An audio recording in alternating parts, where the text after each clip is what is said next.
Inilah yang kita akan bahas hari ini. Wanita dirindukan surga.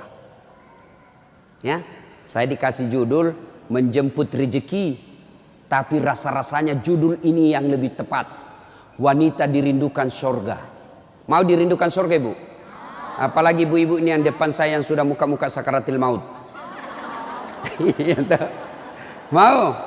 4 aja syaratnya, Bu. Catat. Ini oleh-oleh pulang pengajian. Ada ibu-ibu di Makassar pulang pengajian tidak ada oleh-olehnya.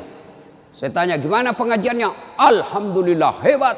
Bagaimana ceramahnya? Hebat memang itu Ustaz, jago dia ceramah. Apa dia bilang? Saya sudah lupa Ustaz. 1 jam kita ceramah tidak ada dia ingat. Nah, itu pentingnya bawa buku, dicatat. Karena ibu-ibu ini yang sudah usia-usia senja, otaknya ini ibarat kaset sudah kusut. Cicilan belum lunas, suami mau kawin lagi, anak rewel, kan repot itu otaknya. Nah, maka kalau dicatat, ibu saya di rumah, biasa kalau ada saya tulis lebar-lebar besar baru saya tempel dekat panci. Kenapa? Karena panci paling sering dikunjungi. Atau cermin.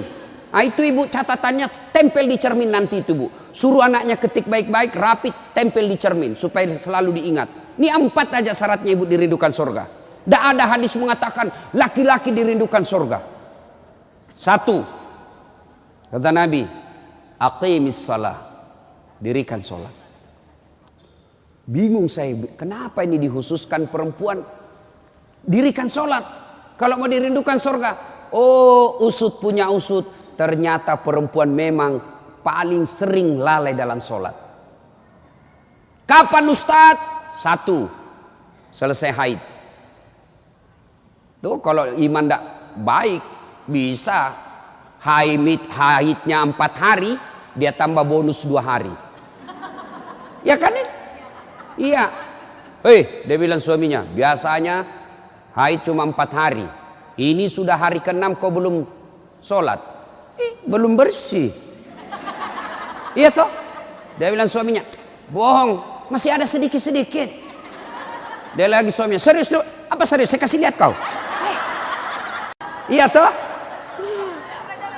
Nipu diri sendiri. Malah dia nanya sama saya, Ustadz, katanya kalau selesai haid subuh baru mulai sholat. Subuh kesiangan. Dia bilang, ya sudah, besok lagi saya sholat. Tidak boleh. Duhur bersih, duhur sholat. Isya bersih, ibu nih sudah maghrib. Begitu mandi, rasa-rasanya saya sudah bersih. Jam 10 malam bersih, wajib mandi junub. Selesai sholat. Tidak boleh nunggu isya, subuh. Ini yang banyak ini, isya. Padahal sudah bersih, malamnya dia cek, sudah bersih nih. Jam 10, sudah bersih. Mandi, sholat. Meskipun sudah jam 11 malam. Ya, apalagi nifas. Ini banyak yang salah paham nifas. Katanya nifas harus 40 hari. Siapa yang bilang? Nifas itu tidak harus 40 hari. Bisa jadi lebih 40 hari. Bisa jadi cuma 10 hari. Tergantung ibu bersih atau tidak. Ada teman saya selesai melahirkan istrinya, dia pergi beli Indomie 1 dos. Saya bilang, apa hubungannya? Ini kan isinya 40 bungkus Ustaz. Jadi 1 hari 1 bungkus, kalau habis ini sudah bersih istri saya. Ayo. Kapan lagi perempuan banyak tidak sholat? Kalau ada pesta. Mukanya dia kira tembok. Coklat, biru, abu-abu, krem. Beleng-beleng. Ini ibu-ibu sekarang ini banyak perempuan palsu. Mohon maaf ya, kalau marah-marah aja. Siapa suruh undang saya? Sekarang banyak perempuan-perempuan palsu. Bulu matanya panjang, palsu. Matanya biru, palsu. Bibirnya merah, palsu. Pipinya biru, palsu. Alisnya tebal, palsu. Pantatnya gabus. Iya toh? Bu, ada kenalan saya. Orang kaya. Itu kalau dia tunjuk-tunjuk kapalnya tanker, suaminya bilang, ini Ustaz. Ya, kalau bunyi ayam kukuruku, masuk uang saya 200 juta. Disewa tiap hari 200 juta.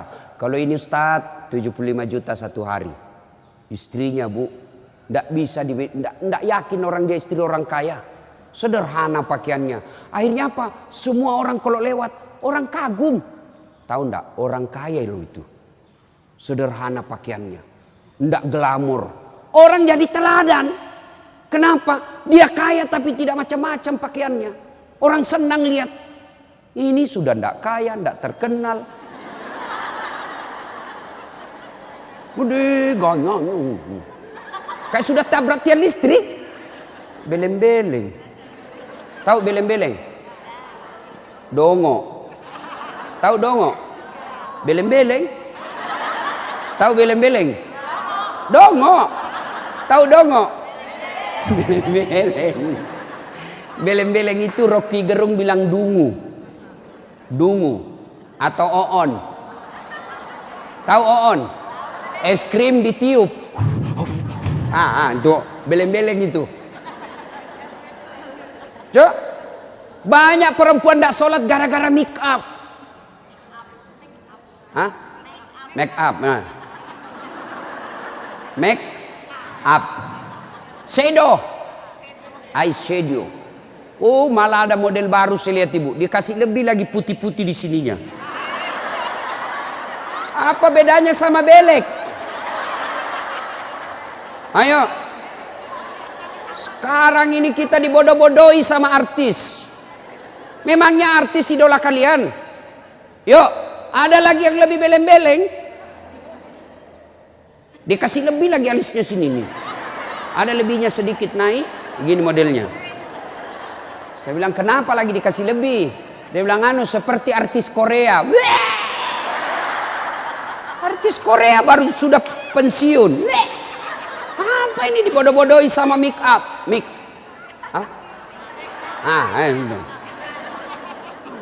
Bu, demi Allah, kami para suami tidak membutuhkan itu semua. Yang kami butuhkan kecantikan hati. Ini cantik-cantik, memang cantik, tapi bukan untuk nyenangin suami. Tapi giliran mau tidur, ndak sikat gigi, daster 3 hari ndak dicuci, kelihatan bulu ketek, muka dikasih bedak kencur, dikasih bawang matanya, ngorok. Bagaimana suamimu ndak menderita? Giliran mau pergi pengantin, Masya Allah, cantik betul. Ibu untuk apa cantik-cantik ini? Biar ibu mondar-mandir macam-macam, tetanggamu tahu ini tetangga saya. Andai koroba cak menjadi selebriti, mukamu tidak dikenal orang kaya artis Korea, oke lah. Tapi biar diapain orang tahu juga, tetangga saya ini. Udahlah, apalagi ibu yang rajin majelis taklim. Tiap minggu, tiap pekan hidup pengajian. Tapi tidak ada perubahan itu. Rugi. Habis waktu. Tidak ada guna. Mending tinggal di rumah tidur. Majelis taklim. Sudah 4 tahun majelis taklim. Tiap pekan dengar pengajian. Tapi make upnya malas dia sholat. Yang disenangi Allah cantik hatinya. Kalau hati cantik meskipun muka tidak halus, orang senang. Ya. Gara-gara mikam tidak sholat. Jadi bagaimana solusinya Ustadz? Kalau pengantin, mau pengantin, gimana solusinya? Wudhu dulu, baru tancap, sudah itu tahan kentut. Biar sudah wudhu, batal. Sedikit aja keluar Ustadz, batal. Nggak habis Ustadz, batal. Bagaimana? Nah, apalagi yang membuat orang ibu-ibu nih banyak ndak sholat. Selesai haid, nifas, make up. Yang keempat apa? Jilbab. Banyak ibu-ibu malas sholat gara-gara jilbabnya susah dipakai. Jilbab sakaratil maut. Saya ibu sudah keliling-keliling ceramah. Mana-mana saya ceramah. Saya ke Filipina Selatan, jilbabnya orang Melayu sana, segitiga saja, satu peniti, selesai. Malaysia juga begitu. Saudi malah satu lubang masuk, selesai. Tapi coba lihat jilbabnya ibu Indonesia. Ngeri bu. Ada kayak ada talinya 2 meter, diikat-ikat. Disimpan di lehernya. Itu diikat lehernya. Lalu dikasih kembang. Sudah tidak bisa goyang itu lehernya.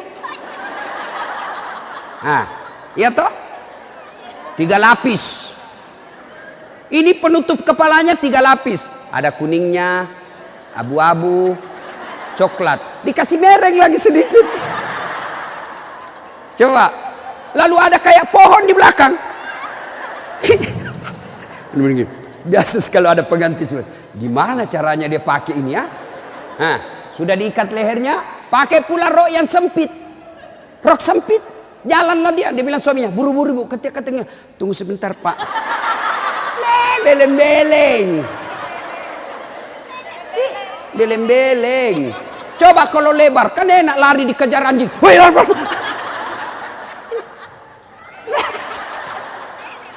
Beleng-beleng. Ayo, Bu, sudah berapa tahun majelis taklim? Sudah berapa tahun hadir pengajian sini? 5 tahun. Mestinya pakaian seperti itu ditinggalkan. Apa dilarang? Tidak dilarang. Cuma kalau gara-gara itu tidak sholat, hancur ibu. Pergi pengantin, make upnya luar biasa, jilbabnya susah. Tiba waktu sholat, dia bilang suaminya, bu, ini sudah mau hampir asar. Kok belum sholat duhur? Kok pergi sholat? Sadar lo pak. Ya saya sadar, saya suruh kau sholat. Sadar lo pak. Ya saya sadar, ya saya suruh sholat. Oh pergi sholat, apa kata? Kau tidak lihat ini jilbab saya? Ini 2 jam. Beleng-beleng. Ayo, sudahlah, bu. Apa yang saya sampaikan ibu pasti iyakan. Perempuan cantik, tidak terlalu cantik, tapi dia kaya, istri bangsawan, ya, populer, tapi pakaiannya sederhana, itu yang jadi orang senang. Coba kan, dia sudah kaya, cantik, banyak duitnya, terkenal, tinggi sekolahnya, tapi pakaiannya seadanya. Masya Allah, orang semua jadikan teladan. Nah, coba lihat itu nak, itu ibu kaya loh, terkenal, banyak duitnya, tinggi sekolahnya, tapi lihat nak, pakaiannya sederhana. Nah, saya mau seperti itu nanti nak. Coba lihat. Apa Khadijah terkenal dengan jilbabnya yang mewah? Apa Aisyah terkenal dengan lipstiknya yang banyak? Enggak kan? Tapi karena apa? Karena akhlak. Ngapain kita cantik-cantik akhlak kita jelek? Daripada beli make up 700.000 per bulan. Ibu sudah 60 tahun. Yuk lebih baik beli lipstik palsu. Harga 10.000. 60, 690 ribu. Nih bawa ke masjid. Itu tabungan akhiratmu. Ada sekali jalan 1 juta. Nempel. Daripada itu 1 juta. Ada lebih gila. Apa itu? Saya pernah lewat di Makassar. Salon. Gambar jari-jari. Begini. Saya tanya sopirku, apa itu? Ini salon Ustadz. Salon apa? Ibu-ibu gunting-gunting kuku. Apa namanya bu? Dia tahu semua ini. Apaan? 25.000 satu jari. Berarti 10 jari. 250.000. Apa lebih tidak enak itu 250.000 kau tabung untuk akhiratmu dikubur. 250.000 hanya untuk potong kuku. Lipstick 20.000. Eyeshadow 70.000. Ini alis 70.000. Sudah berapa habis duit kita? Ya? Dengar ini yang suka cukur-cukur alis. Laknat Allah kata Nabi bagi mereka yang mencabut dan mencukur alisnya. Tuh, enggak usah baku lihat ibu. Boleh gambar alis, boleh, tapi jangan pakai tato. Ini tato alisnya. Tak haram itu bu. Mau gambar alis silahkan pakai pensil celak. Nggak ada pensil celah Ustadz, cari krayonnya anak.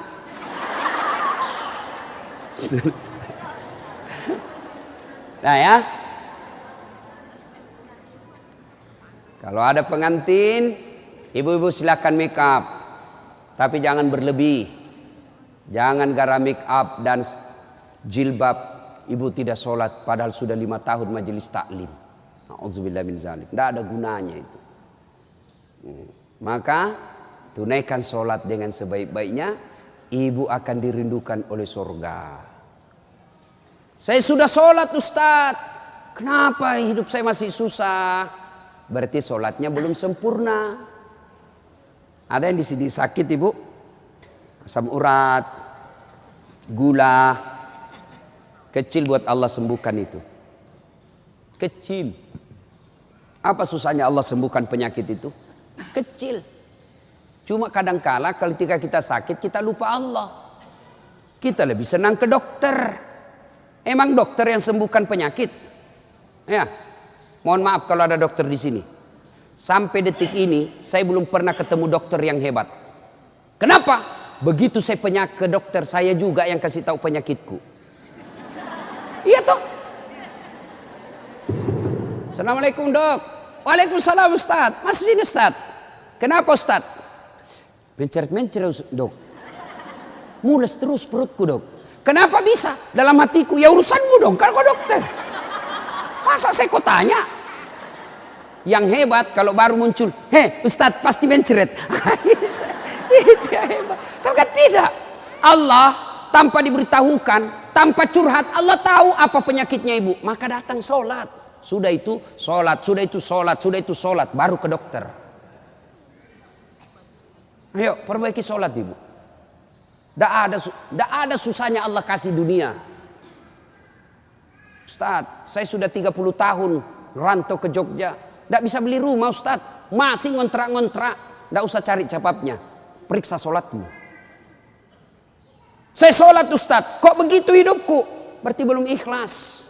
Mana buktinya belum ikhlas? Suka nunda-nunda sholat. Asar sholatnya dekat duhur. Duhur sholatnya dekat asar. Berarti ibu perhatikan dah. Coba, sholat maghribnya itu juga wudhunya asar, itu juga maghrib, itu juga isya, karena berdekatan. Itu tidak ikhlas. Sholat Ustadz, betul ibu sholat, tapi pakaiannya itu juga dipakai masak, itu juga dipakai bertetangga, itu juga dipakai ke pasar, itu juga dipakai tidur, tidurnya ngiler lagi. Pas dibangun suaminya, dipakai lagi sholat, najis.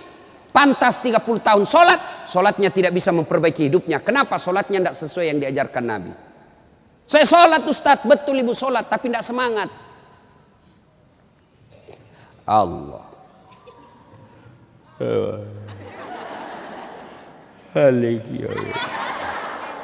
Iya kena.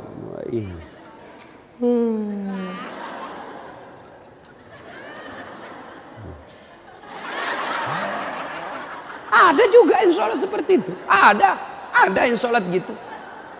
Allahu Akbar. Sholat kayak ditiup angin.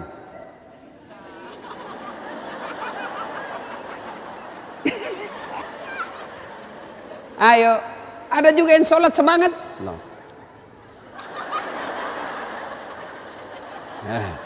Kan ketawa karena ibu membayangkan diri sendiri. Ada juga yang sholat cari duit. Allahu Akbar.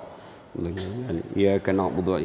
Duit saya tadi 100. Beli sayur 50.000. Beli pulsa 20.000. Allahu Akbar. Mana yang 30 ya? Subhanallah. Selamat. Oh, di bawah sadel lah. Sepanjang sholat cari duit. Apalagi ibu sholat sambil masak. Canggih betul ini. Allahu Akbar. Tiba-tiba bau hangus. Allahu Akbar. Pantas 30 tahun sholat. Maka majelis taklim yang baik, majelis taklim yang faedah, majelis taklim yang manfaat, ada perubahan setelah dia ikut majelis taklim. Mungkin sebelum majelis taklim seperti itu sholatnya. Pulang majelis taklim tidak seperti itu lagi. Ada perubahan. Ya. Karena juga itu majelis taklim saya lihat lomba baju seragam. Malah ada yang curhat sama saya, Ustadz bubar saya majelis taklim Ustadz. Kenapa? Belum lunas seragam kita, ada lagi yang baru. Nah, itu. Padahal yang mau beli pengat seragam ini ya pengurusnya. Pengurusnya hanya 5 orang aja.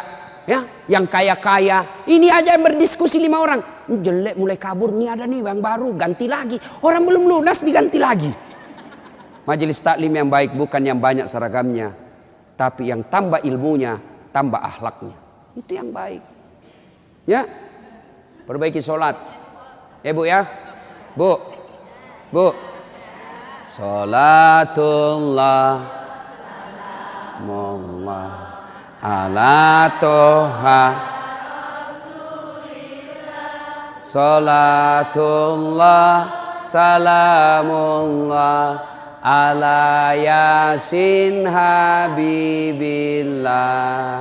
Biasanya kalau saya ceramah ada air di samping saya. Cari-cari ini dilupa ini panitia. Satu ya. Satu ibu. Sholat. Maka ibu. Halo ibu. Ibu ndak usah cemas kalau anaknya ndak tahu bahasa Inggris. Ibu ndak usah cemas kalau anaknya ndak tahu bahasa Korea. Ibu ndak usah cemas kalau anaknya ndak punya kerja, pengangguran. Ndak usah cemas. Yang ibu cemaskan kalau anaknya sudah mau dilamar masih tidak sholat. Itu yang ibu perlu cemaskan. Ya, kan ibu-ibu sekarang hebat betul anaknya Ustadz. Kenapa? Tuh masih SD sudah pintar bahasa Inggris. Apa hebatnya? Banyak yang begitu. Nggak percaya? Ibu ke Inggris. Demi Allah bu, anak-anak di sana baru belajar bicara pakai bahasa Inggris. Apa yang hebat? Banyak yang begitu. Yang hebat anaknya ibu, sampean punya anak, panjenengan punya anak, pergi majelis taklim, pergi ke pasar, anaknya yang masih SMA nelpon ibunya, matur nuwun bu, ini sudah duhur, bu sudah sholat enggak? Ibu sudah kaya itu. Asar lagi nelpon lagi anaknya, mak, lagi di mana mak? Masih di tempat kajian nak, masih di tempat arisan. Mak, ini sudah asar. Jangan sampai ibu sibuk ngurus arisan lupa sholat. Itu anakmu yang kaya. Pernah di SMS begitu anaknya bu? Pernah? Paling di SMS, mak kirimi pulsa. Maka ibu dari kecil anak-anak diperkenalkan sholat. Ya, mau dirindukan surga, syarat pertama aqimis shalah, dirikan sholat. Tidak cukup yang 5 waktu, tambah sunnah. Sunnah apa Ustadz? Yang sederhana. 1, sholat sunnah duha. Ibu-ibu, ada enggak di sini yang punya tanah 1 juta hektar? Anda usah 1 juta. 100 hektar ada di sini bu? Ada? Enggak ada. Tapi ibu mau enggak punya harta lebih dari 100 hektar? Lebih dari 1 provinsi. Mau? Itulah sholat sunat fajar. Ayo, 2 rakaat sebelum ibu sholat subuh. Itu nanti ketika ditimbang kata Nabi, yang 2 rakaat ini lebih berat 2 rakaat ketimbang dunia dan isinya. Tuh sholat duha, sholat fajar. 2 rakaat. 2 rakaat saja ibu. 2. Coba. Sudah pagi-pagi. Anak sudah pergi sekolah. Suami sudah pada bekerja. Pekerjaan rumah sudah tuntas. Jam 8, jam 9. Yuk sholat duha. Sholat duha. Bagaimana caranya? Sama sholat sunnah biasa. Bedanya niat. Nih yang biasa ibu-ibu tanyakan. Ustadz apa niatnya? Bu. Niat itu bukan bahasa mulut. Niat itu bukan bahasa lisan. Niat itu di sini. Usolli itu hanya ulama Melayu yang ngajarkan. Mau pakai boleh, tidak mau pakai sah. Coba lihat orang Arab kalau ibu pergi umroh. Coba lihat umumnya orang Arab. Jalan, berdiri langsung Allahu Akbar. Iya toh? Kalau kita kan lama dulu ibu, loading.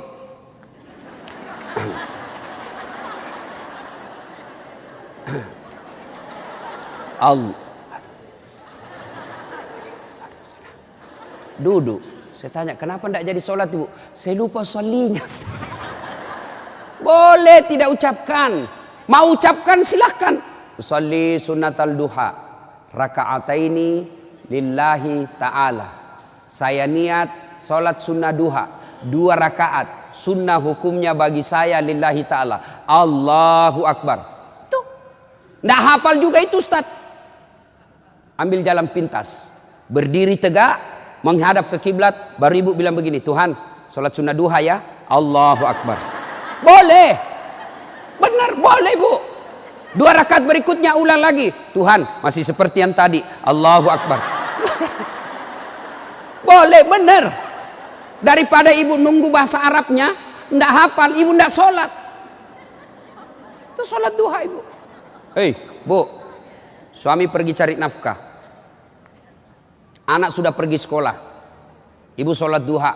2 rakaat salam, 2 rakaat salam, 2 rakaat salam, 2 rakaat salam. Boleh 2 rakaat. Bagus 4 rakaat. Lebih utama lagi 6 rakaat. Lebih mulia lagi 8 rakaat.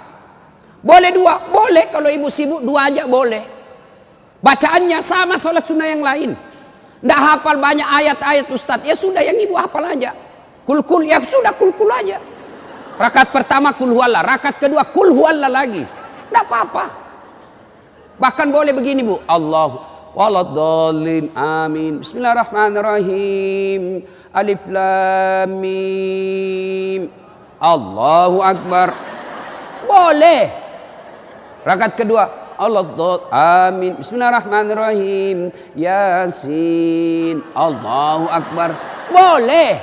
Benar boleh. Jelas. Selesai sholat duha, ibu duduk menghadap kepada Allah, mengadu kepada Allah, ya Allah yang maha kaya. Tiadalah datang rezeki tanpa pertolongan dan bantuan. Engkau yang mengatur rezeki suami saya. Suami saya datang pergi menjemput rezeki ya Allah. Jika rezeki suami saya masih di atas langit, turunkan ya Allah. Jika masih dalam tanah, munculkan ya Allah. Jika masih jauh, dekatkan.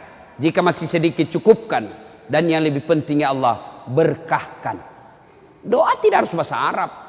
Banyak orang selesai sholat baca doa, tapi dia tidak tahu apa intinya doa.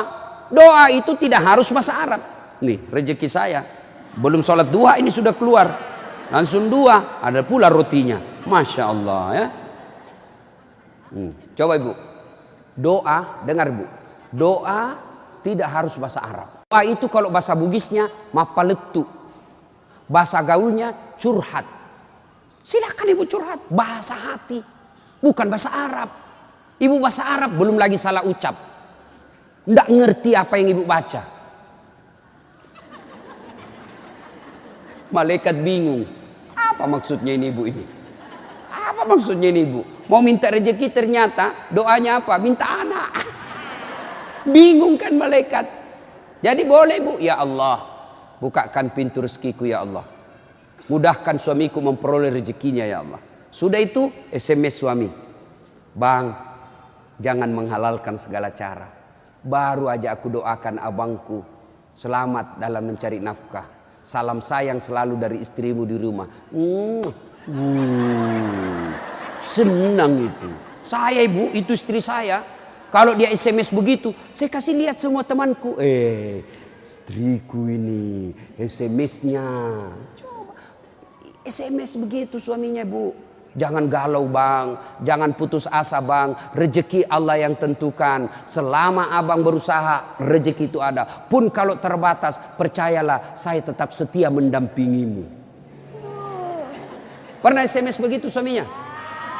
Paling SMS-nya bang, jangan lupa singgah beli gas ya. Yuk, sholat duha. Saya banyak dosa Ustaz. Saya perempuan hijrah. Dulu banyak betul maksiat saya lakukan Ustaz. Masa muda saya suka gaul. Masa muda saya selalu ke tempat hiburan malam. Masa muda saya selalu maksiat. Allah jelaskan wala tai'asu mir rauhillah. Bu, jangan putus asa. Ibu jangan putus asa. Besar dosamu tapi ampunanku jauh lebih besar. Gimana caranya? Yuk sambut dengan sholat sunnah taubat. Gimana salat sunat taubat Ustaz? Sama salat tahajud, sama salat duha, cuma beda waktu, beda niat. Kalau duha pagi hari, salat taubat boleh pagi, boleh, tapi waktu paling bagus yang dilaksanakan Nabi selesai salat maghrib nunggu isya. Jadi ibu ndak ada kegiatan nih, sudah maghrib, datang ke masjid, nunggu isya, ndak usah pulang, nunggunya salat taubat 6 rakaat. 2 rakaat salam, 2 rakaat salam, 2 rakaat salam, 6. Boleh 2, boleh. Salat taubatnya, niatnya, sholli sunnatal taubat raka'ataini lillahi ta'ala. Saya niat salat sunat taubat 2 rakaat, sunnah hukumnya bagi saya lillahi ta'ala. Allahu Akbar. Baca doa iftitah, baca Al-Fatihah, baca surah pendek, ruku, itidal, sujud, dan seterusnya. Kapan taubatnya Ustaz? Sujud terakhir. Sujud terakhir. Ibu taubat. Ya Allah, tadi saya hilap ya Allah. Di kantor saya hilap. Dia pegang tanganku, bosku. Dia remas-remas jari-jari itu ya. Aku pun membalasnya ya Allah. Akhirnya beremas-remaslah kami ya Allah. Ya Allah, saya hilap ya Allah. Maafkan saya ya Allah. Rabbana la tusik qulubana ba'da is hadaitana wa hab lana min ladunka rahmah. Ya Allah, saya hilap ya Allah. Ampuni saya. Jangan engkau palingkan hati hamba. Jangan engkau sesatkan hati hamba setelah engkau berikan hidayah ya Allah. Ampuni saya ya Allah. Allah ampuni. Yang penting tobatnya tobatan nasuha. Jangan tobat ibu hamil. Ibu-ibu masih ingat waktu hamil? Melahirkan. Ingat waktu melahirkan? Tidak mau lagi saya Pak. Tobat. Hancur saya Pak. Tidak mau lagi saya. Terakhir ini saya hamil, terakhir Pak, tidak mau lagi saya hamil. Terakhir tidak mau lagi. 6 bulan kemudian, hamil lagi. Ya, nah banyak jenis-jenis sholat sunnah, tapi lain waktu kita laksanakan, lain waktu kita lanjut. Pertama, dirindukan surga, dirikan sholat. Yang kedua, kata Nabi, wasyamu Ramadan. Berpuasalah di bulan suci Ramadan. Alhamdulillah, tuntas puasa Ramadan. Tapi jangan puas sampai di situ Bu. Maka kita lanjutkan dengan puasa Senin Kamis. Ya, puasa yang paling baik. Puasa yang tidak pernah ditinggalkan Rasulullah. Puasa Senin Kamis. Bu-ibu nih yang agak lebih berat badannya.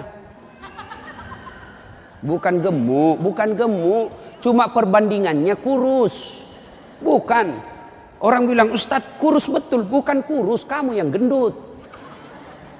Yang lebih berat badannya, yuk terapi Senin Kamis. Senin Kamis. Ibu-ibu mau sehat, Senin Kamis. Bagaimana? Mulai Kamis ini jangan pernah lagi lepas puasa. Bangun, makan sahur. Ternyata jam 9 lupa kalau puasa, makan aja. Terbiasa kan setiap pagi kita sarapan. Nah Kamis ini kita mulai. Karena kebiasaan kita bertahun-tahun sarapan. Ya sarapan makan. Begitu lagi selesai. Wih, Kamis. Ternyata saya puasa. Lanjut. Boleh. Yang tadi 1 mangkuk rezeki. Ibu lupa. Ternyata siang makan lagi. Wih, Kamis. Puasa. Lanjut lagi Bu. Benar ibu lupa. Lanjut. Boleh. Ternyata asar. Ada lagi kasih es cendol. Saya puasa. Sudah rezeki ibu itu. Yang penting betul lupa. Saya sering begitu ibu. Lanjut. Karena saya lupa. Orang lupa tidak kena hukum. Tiba-tiba saya diajak makan coto. Ustaz coto. Namanya kita senang ditraktir. Begitu habis. Saya puasa rupanya. Tidak apa-apa. Lanjut. Boleh. Yang tidak boleh, ibu misalnya kan? Misal. Bismillahirrahmanirrahim. Misal sudah di dalam nih. Sudah ada di dalam, baru sadar, saya puasa. Jangan bilang terlanjur. Batal. Batal itu.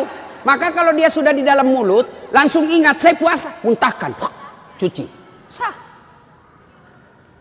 Biar ibu 3 kali makan dalam sehari. Yang penting betul-betul lupa. Begitu kan. Ma makan puasa. Oh iya nak. sah. Coba ibu besok, mulai hari Kamis ini. Ternyata jam 10, jam 11 lolos, jam 12 masih bisa, jam 1 enggak tahan. Datang tetangga bawa kue, nyaman lagi. Wah, sudahlah, ya sudah buka. Dari jam subuh sampai jam 1 ibu sudah dapat pahala. Cuma sayang kalau sudah jam 2 rusak bu, ibu betul-betul imannya lemah. Masa sudah setengah jalan masih mau buka. Tapi pun kalau buka karena sakit silahkan buka. Sudah dapat pahalanya itu. Coba mulai Kamis ini. Itulah yang disebut majelis taklim yang sukses. Ada perubahan tiap pekannya. Ada perbaikan tiap bulannya. Tahun lalu belum biasa Senin Kamis. Tahun ini terbiasa Senin Kamis. Majelis taklim yang manfaat. Ya, Senin Kamis. Yang ketiga, karena waktu yang sangat terbatas, ini dirindukan oleh surga. Apa itu? Menaati perintah suami. Ini yang berat ini. Taat sama suami ini berat. Bu, berat. Bu, dengar ibu. Ada pada zaman Nabi, bertetangga nih. Tiba-tiba ibu yang tetangganya ini wafat ibunya. Maka tetangganya datang. Misal nih, dia bertetangga. Meninggal ini tetangganya, dia datang panggil anaknya, anak tetangga.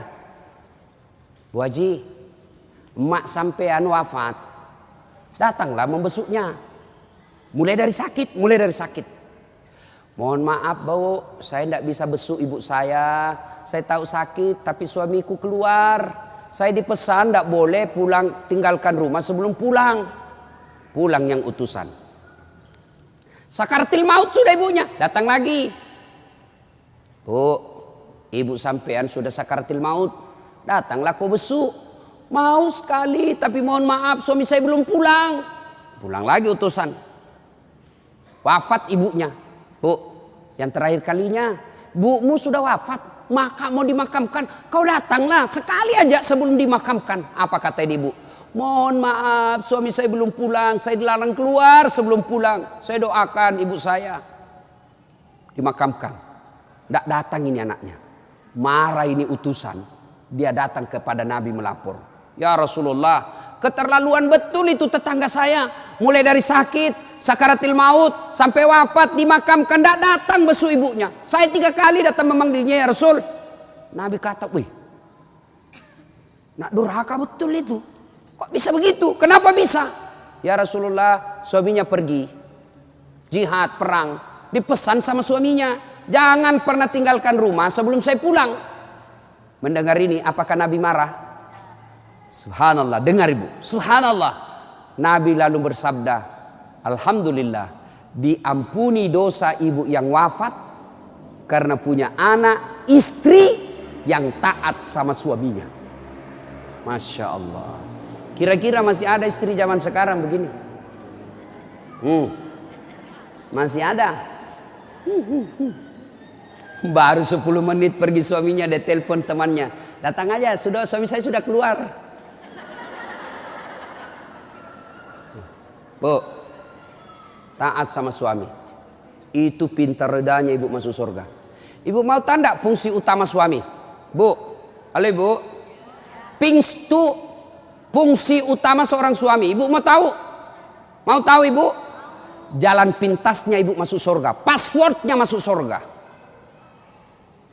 Kenapa? Ridha suami itu ridhanya Allah. Kalau ibu sudah ridhanya, suami sudah ridha sama ibu, Allah tersenyum kepada ibu.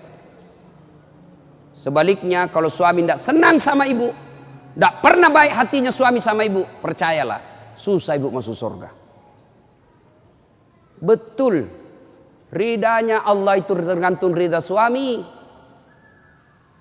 Kenapa bisa Ustadz? Karena kami ini suami yang nanggung ibu dunia akhirat. Ibu kira enak jadi suami? Dipikir bagaimana supaya kita bisa beli mobil, ibu bisa enggak kena matahari jalan. Kami pikir suami bagaimana supaya ibu bisa pakai baju baru tiap bulan supaya saudaramu enggak menghina kamu. Dipikir bagaimana supaya suami istri saya pakai emas, berlian supaya tetangganya enggak menghina dia. Itu dipikir semua oleh suaminya. Mana ibu pernah pikir bagaimana supaya saya belikan suamiku berlian? Pernah ibu? Ayo. Bukan cuma di dunia, di akhirat pun ibu ditanggung oleh suami. Beruntunglah wanita Islam. Wanita Islam itu sebelum diperiksa semua amal-amalnya, sebelum diperiksa puasanya, diperiksa hajinya, ada 4 laki-laki yang harus menanggung dia. 4 laki-laki yang harus menanggung ibu. Siapa? 1, orang tua, bapak. 2, suami. 3, anak laki-laki. 4, saudara laki-laki. Ini 4 yang bertanggung jawab terhadap ibu. Kenapa itu perempuan dia pakai jilbab? Ditanya suaminya, ditanya bapaknya, ditanya anak laki-lakinya, ditanya saudara laki-lakinya. Ternyata ini 4 laki-laki yang tidak beres, maka ibu bebas tugas. Itu enaknya jadi perempuan Islam. Beda kami laki-laki. Biar kami sholat, ketua majelis ulama, hafal Quran, istrinya tidak pakai jilbab, istrinya tukang gosip, istrinya tidak puasa, istrinya tidak nutup aurat, istrinya tidak sholat. Demi Allah, ku ampusakum wa ahliku. Suamimu, nih kau masuk neraka sama istrimu. Ditanggung ibu dunia sampai akhirat. Suamiku tukang selingkuh, Ustaz. Suamiku pemabuk, suamiku tukang tipu, suamiku koruptor. Tidak ada hubungan, dia yang tanggung dosanya. Ibu kalau baik agamanya, tadkhulul jannati bisalam. Kata Nabi, nih 7 pintu surga. Ibu pilih mana yang ibu mau masuki. Tidak ada urusan dengan suamimu. Itu enaknya. Jadi ibu jangan suka ngomel-ngomel. Beruntunglah ibu menjadi wanita Islam. Supaya sekali ngeluh, suami saya Ustaz. Ini lebih parah lagi, dia curhat di Facebook. Ada juga ibu-ibu sekarang suka sekali ungkap aib suaminya di medsos. Di mana di kau? Tak kusangka kau begitu. Kesepian banget, pret. Apa yang begini? Ya, ibu taat perintah suami. Paspornya ibu masuk surga, ridha suami. Tapi kalau ibu durhaka sama suami, susah. Perempuan sekarang kan banyak tidak hormat sama suaminya. Ketika Nabi Isra Mi'raj kan diperlihatkan. Masuk Nabi surga, Masya Allah banyak betul penghuni perempuan. Begitu Nabi masuk neraka, na'udzubillah min zalik, lebih banyak lagi perempuan di neraka. Lalu ditanya Nabi sama sahabat, kenapa bisa begitu ya Rasul? Ada 2 kelemahan perempuan. 1, tidak bisa tahan mulutnya cerita kejelekan orang. Yang kedua, dia tidak taat dan tidak mensyukuri suaminya. Itu sebabnya. Kalau ibu pandai mengendalikan mulut tidak cerita orang, yang kedua taat sama suami, gampang ibu masuk surga. Cuman kita kan ini penyakit kita. Datang begini masih gosip tuh. Damai tapi gersang.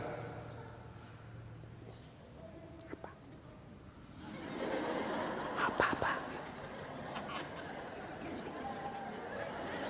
Apa sih? Enggak tahu bertanya dong.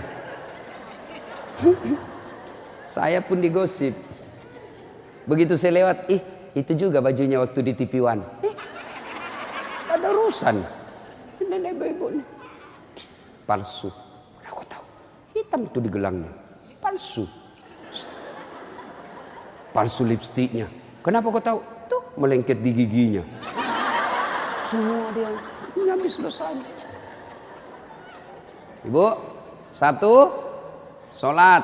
2, puasa. 3, taati suami. 4, jaga harga diri. Jaga harga diri. Bagaimana menjaga harga diri seorang perempuan? Bermula dari pakaian. Ibu-ibu jangan lagi pakai jilbab apa itu. Untung sekarang kan ada istilah jilbab syar'i. Dulu kan ada ibu-ibu pakai jilbab tapi ketat. Celananya ketat, bajunya ketat. Akhirnya apa? Jalan seperti orang di kampungku bilang buras. Tahu buras ibu? Hah? Lontong.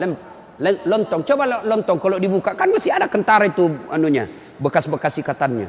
Bu, wanita soleha, istri yang baik, pakaiannya tidak seperti itu. Salah satu menjaga harga diri, tidak pernah keluar tanpa izin suaminya. Kan biasa ibu-ibu keberatan. Kok suami lagi? Tapi ingat ibu, ridanya anak ada sama ibu. Allah itu maha adil. Bu mau masuk surga, bakti sama suami. Suami mau masuk surga, bakti sama ibu. Itu putar aja. Jangan lagi ada yang cemburu. Ustaz, saya serumah mertua saya. Kenapa ya suami saya perhatian betul sama mamanya, sudah punya anak yang lain, kok suami saya terus dibebani, beli ini, minta sama suami. Saya bilang, bu sadar dong bu, bersyukur suamimu begitu. Mudah-mudahan nanti anakmu pun sudah menikah dengan wanita lain, dia masih memperlakukan kau seperti ibunya sekarang. Jangan malah sentimen, suami saya begini, suami saya begini. Ibu berapa tahun sama suami? Baru 25 tahun. Itu ibunya dari perutnya. Saya heran kalau ada perempuan cemburu sama mertuanya. Tidak sadar. Gimana nanti kalau ibu punya mantu yang juga kurang ajar? Mau? Maka saya bilang sama istri saya, boleh kau maki-maki saya, boleh kau hina saya, boleh kau lempar kepalaku, yang penting tidak kena. Satu yang tidak boleh, jangan kau lukai perasaan ibu saya. Begitu ibu saya luka perasaannya, kau pembuat sial, keluar kau dari rumah. Tidak ada toleransi. Begitu mestinya kita jadi istri. Kalau ibu-ibu masih susah hidupnya, koreksi aja deh, barangkali durhaka sama mertua. Nah, bagaimana mengabdi kepada orang tua, bagaimana mengurus anak, insya Allah lain waktu dan kesempatan kita akan lanjutkan. Akhirnya kita simpulkan, wanita yang ingin dirindukan surga, 1, pelihara sholat. 2, 3, taat pada perintah suami selama perintah itu tidak melanggar agama. Yang 4, jaga harga diri. Insyaallah kalau ini kita lakukan, maka Nabi jelaskan, silakan masuk surga, tadkhulul jannati bisalam. Silakan masuk surga dari pintu mana yang ibu mau suka. Subhanallah. Inilah tausiah kita, mudah-mudahan ada manfaat. Terima kasih Ibu Li yang berkomunikasi kepada saya selama ini. Mohon maaf jika selama ini ada komunikasi yang tidak berkenan, dan terima kasih sehingga saya punya ladang amal untuk datang di tempat ini. Mudah-mudahan ada manfaat. Ibu-ibu masih mau dengar ceramah saya? Masih?